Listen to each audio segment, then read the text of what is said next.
Hello, everybody. Welcome to our sixth clip about Sensei Jamal Measaras' autobiography. Good morning, Sensei. Good morning. And in the last clip, you told us that you will become a karate master, a sensei, and you went to your mother after your first lesson to told her this, and you did it. Yes, that's quite true. I was very happy after my first karate session, and I saw what was happening in the dojo at that time, how the sensei was teaching and how he was flirting with the girl and how he was making so much of money on the first day. And I said I wanted to be also a karate teacher. And so I went back home and I told my mother. Well, I think I told this in the last clip. Well, I continued my karate training. It was like about 6 times a week, if I'm not mistaken. 3 times a week, and we have 2 sessions. That is Monday, Wednesday, Friday, and Tuesday, Thursday, Saturday, if I'm not mistaken. 5 to 6 times a week, that's for sure. And 3 times a day was the training. And the first batch, one time starts like about 6 o'clock or 5:30. I'm not sure. And it lasts like about 1.5 hours. And then the next session gets another new group, and then the third group. You wouldn't believe it, I would train all these 3 trainings on the same day. Wow. I train, and it used to be in Malaysia very humid and really warm. And I had only one karate gi, which I bought. So after the training, I used to stand on the 3rd floor, open the door. We didn't have windows, only on the front side. I squeeze the top portion of my karate gi and wear it, and then I'd go for my second session and the third session. And I used to train 3 times a day, 3 trainings together. And when the training is over, then the next day is continuous like this. So I used to be all these trainings. I never missed my training. I was so really motivated to train. I don't know where did I get my energy, my power, but I used to train so hard. And later parts, what happened was the 3 training per day reduced to 2 trainings, and then from 2 latest, very late, 1 as the people dropped out. There was not so many members. And this 6 times a week reduced to 3 times a week. So this was going on like this, 3 times a week, and 6 times a day to less and less and less. And I believe the later parts was twice a week, if I'm not mistaken. So I was training really very hard, and I came up to my lower junior belts. I was not a black belt. I was somewhere around blue, brown belts, I remember. And I got another opportunity. I left my office boy job, and I got a better job in the hospital. I was an IMG worker, which you call it a very low working class. And I was put into a department, later parts, in the engineering department. And I was learning how to do mechanic jobs and electric, something to repair the electric, follow the electrician wherever he goes, like an assistant and like a, apprentice, learning all these small things and doing small jobs.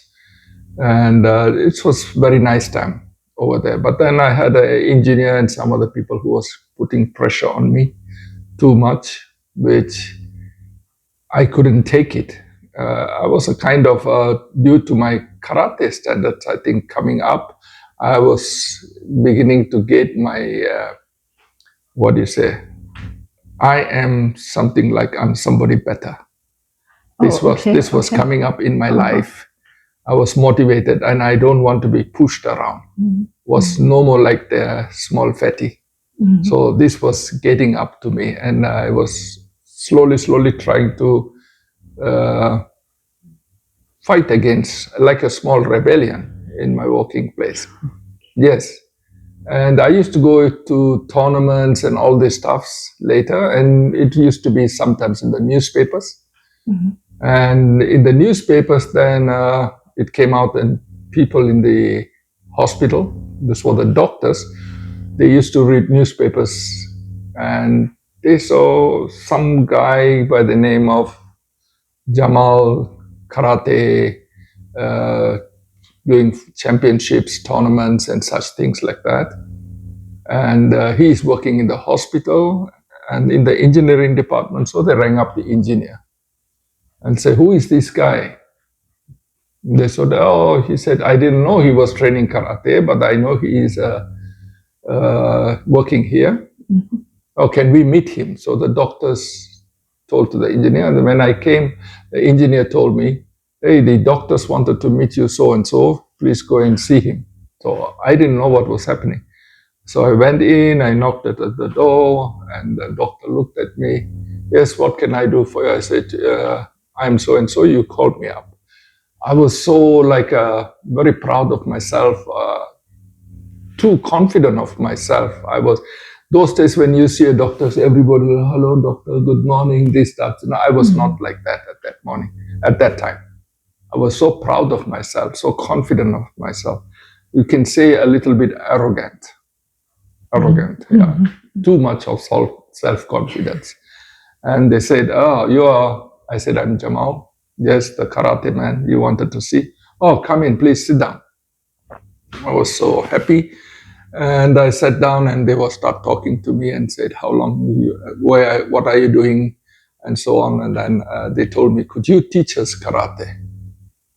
So I said, "Sure, I can." He said, "We'll get like about 4 or 5 of our friends together, and you can teach us like once or twice a week." And I said, "Where can we teach?" "No, we'll pick you up after the work, bring you to our house. We have a garage if it rains. If not, we can train in the garden. And we'll pay you some money per day for trainings. And we'll bring you back." I said, "It's okay. Good, I agree." And so they got about 4 or 5 doctors together. Good, all were very nice to me, really very nice. I couldn't believe it. They were like friends.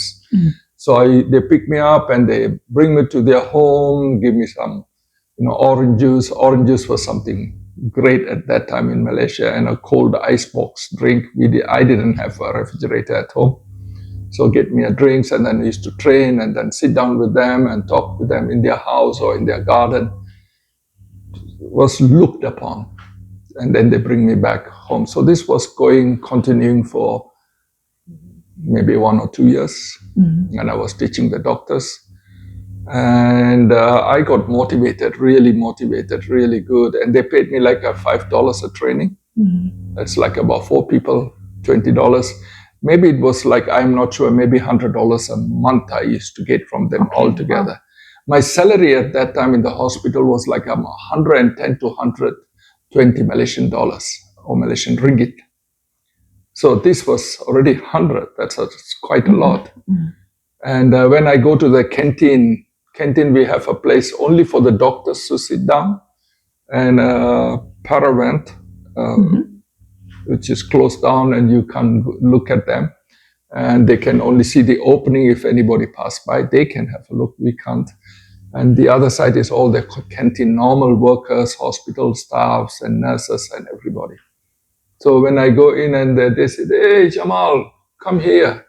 So the doctors used to call me to come and sit down with them in the canteen and sit down and talk. And all the doctors used to ask, "Who's this?" And they used to say, "Hey, it's my karate teacher." Well, they were very proud to say they are training karate. And I was very proud to come in and sit down with these people. Mm-hmm. And all the other people used to look around and say, "Hey, what are you doing with these guys? These are all doctors." So I used to say, "I'm teaching karate." So I was motivated and had a good prestige, well recognized by the people in the hospital, the nurses, and everybody looked upon you. So karate gave me a good life in this purpose. What else should I say?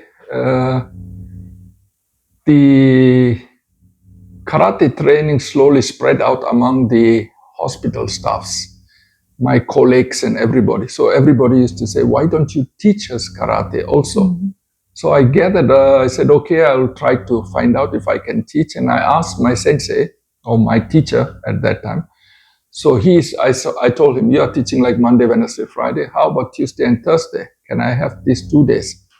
So he said, okay, you can have. How much would you pay? So I said, like about 30 or 40 Malaysian dollars. That's quite a lot.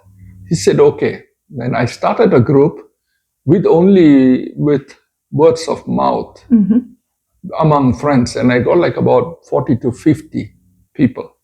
And they all paid like the fees of that time was 12 Malaysian dollars. And 40 to 50, it's like about $500, $600. Yeah, wow. And the doctors used to earn at that time like $500. And the engineer, maybe $500-600 also, somewhere around there. The specialist, maybe 700 or something. And I was making a lot of money by private teaching. And to my comrades as a brown belt, I was making more money than all the doctors. And I was having so much money and I was well to do only as a brown belt. So my ambition was to one day to become a professional teacher. Yes, maybe I can continue this in the next episode, and hope you all be able to enjoy it. It's a very nice motivation time. I remember my childhood, and I think this can motivate many people. Yeah. Thank you for this. Thank you. Most welcome. Bye. Goodbye.